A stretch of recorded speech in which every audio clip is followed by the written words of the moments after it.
Assalamualaikum warahmatullahi wabarakatuh. Selamat pagi, jumpa lagi bersama kami Alpha Team yang beranggotakan Yolando Asri Irvin CGG, Taifatul Ulum, dan Citra Pangestu. Pada video kali ini kami akan menjelaskan mengenai web performance test, yaitu menggunakan Google PageSpeed. Baik, bagaimana reaksi teman-teman jika membuka suatu website dan loadingnya sangat lama? Pasti akan meninggalkan website tersebut, bukan? Eits, teman-teman tidak sendiri. Menurut Google, pengguna internet Indonesia akan meningkatkan website yang loadingnya lebih dari 3 detik loh. Untuk menghindari hal tersebut, maka ketika membuat website, kita harus memastikan bahwa website yang kita buat memiliki kecepatan loading yang tinggi. Nah, maka dari itu diperlukan web performance test. Web performance test merupakan suatu proses untuk menguji ketahanan dan kestabilan suatu website. Next. Apa itu web performance test? Web performance test merupakan suatu proses untuk menguji ketahanan dan kestabilan suatu website. Next. Mengapa Google PageSpeed? Google PageSpeed adalah tool gratis yang menyediakan laporan paling akurat dibanding tool lainnya.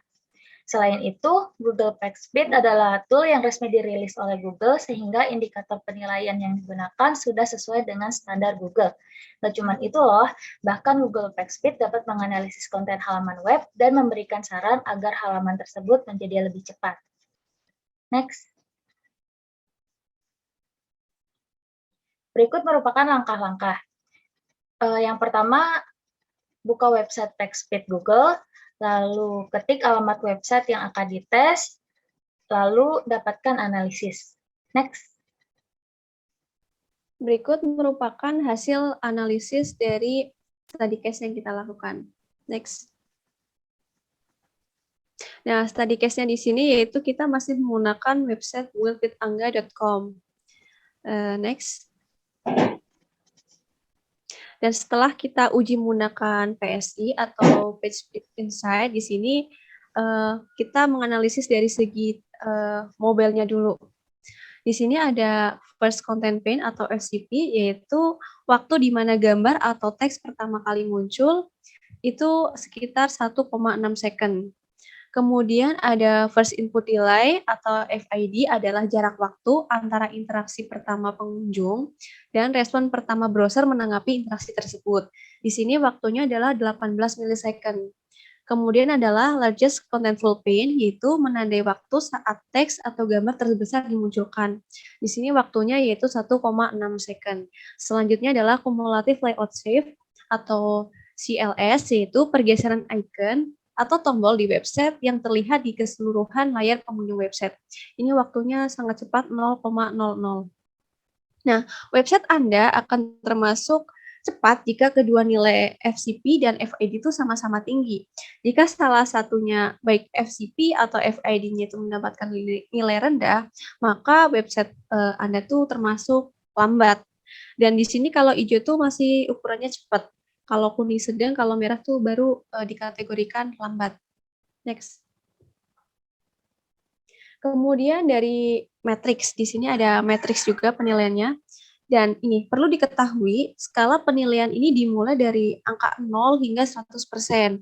Jika website kita mendapatkan nilai 0 sampai angka 49%, berarti website kita itu termasuk lambat. Untuk nilai 50 sampai 89%, berarti kecepatan website kita itu sudah sesuai standar. Nah, apabila nilai websitenya 90-100%, hal ini menunjukkan website kita itu cepat. Dan di sini untuk website Google Angga versi mobile-nya itu di angka 73% performance-nya, yang artinya itu sudah sesuai standar Google. Next.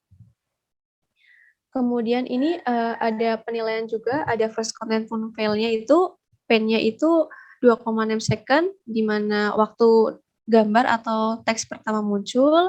Kemudian di sini juga ada speed index yang menunjukkan seberapa cepat isi halaman terlihat jelas. Nilainya 2,6 second. Kemudian ada juga time to interactive, adalah waktu pertama yang menunjukkan sebuah halaman interaktif secara penuh, yaitu 0,7 second. Terus ada total blocking time 560 milisecond, ada largest contentful paint 2,8 second, dan cumulative layout shift-nya 0,046. Next. Opportunity itu apa? Jadi opportunity itu menunjukkan apa saja langkah optimasi yang bisa dilakukan untuk meningkatkan kecepatan website. Di situ ada beberapa tuh yang ditandai dengan merah, yaitu serve image in next gen format, berarti kita tuh formatnya disesuaikan, diganti gitu. Terus ada eliminate render blocking resource atau hilangkan blocking rendernya, dan properly size image, ukuran size-nya image-nya itu bisa dikecilin lagi. Terus yang kuning-kuning itu cuma warning-warning. Next. Dan di sini ada diagnostik, yaitu diagnostik itu berisi detail kinerja website yang belum disebutkan di analisis sebelumnya. Di sini ada banyak sekali itu seperti some third party resource can be lazy load with a face ad. Jadi third party resource ini merupakan digunakan untuk menampilkan iklan atau video yang berinteraksi dengan sosmed, sehingga ini akan memperlambat website tentunya. Maka untuk mengatasi hal tersebut diperlukan face ad. Kemudian di situ juga ada disebutkan juga each element do not have explicit PIDTH and H, itu ada beberapa elemen yang belum ditambahkan panjang dan lebar. Terus ada self static asset with an efficient cache policy, itu kita harus sebaiknya menggunakan hemat cache dengan menggunakan aset yang statis, dan beberapa peringatan-peringatan lainnya yang bisa kita cari di sumber Google. Next. Dan di sini ada juga PES audit, yaitu laporan-laporan atau langkah-langkah optimasi yang sudah berhasil kita lakukan. Kalau yang warnanya buttonnya hijau itu berarti sudah berhasil dilakukan, tapi yang belum ada warna hijaunya itu berarti belum dilakukan. Next. Dan ini kelanjutan dari PES audit yang tadi. Next. Nah, ini ada PageSpeed Insight website build with Angga versi desktopnya. Di sini first cumulative painful-nya largest contentful paint, first input delay, dan cumulative layout shift-nya itu sudah cukup bagus. Next. Dan di sini performanya tuh lebih bagus daripada tadi yang versi mobile. Sekarang sudah mencapai angka 97%, di mana angka ini sudah mendekati website dengan sempurna gitu kecepatan loadingnya. Next. Di sini juga disebutkan metriknya sudah bagus. Next. Ini ada opportunity-nya, ada beberapa problem yang masalahnya mungkin sama seperti tadi di versi mobile-nya. Next. Diagnostiknya juga sama tadi, kurang lebihnya sama seperti versi mobile-nya. Next.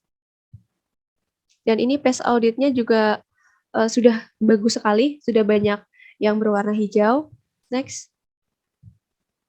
Ini juga kelanjutannya yang tadi. Next.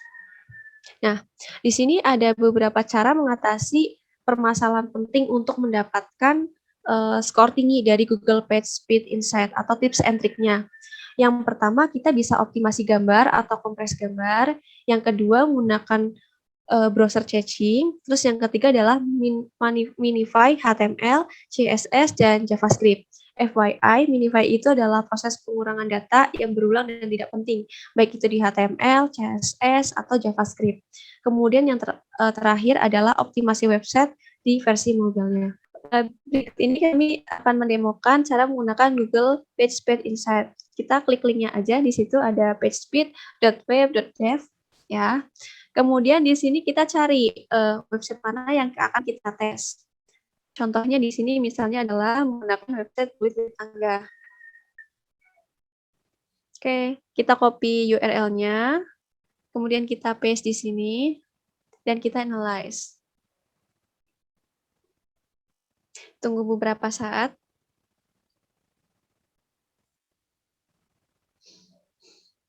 Dan akan memunculkan hasil seperti ini. Bisa dilihat, pilih versi, baik itu mau mobile atau desktop, bisa kita cek di sini.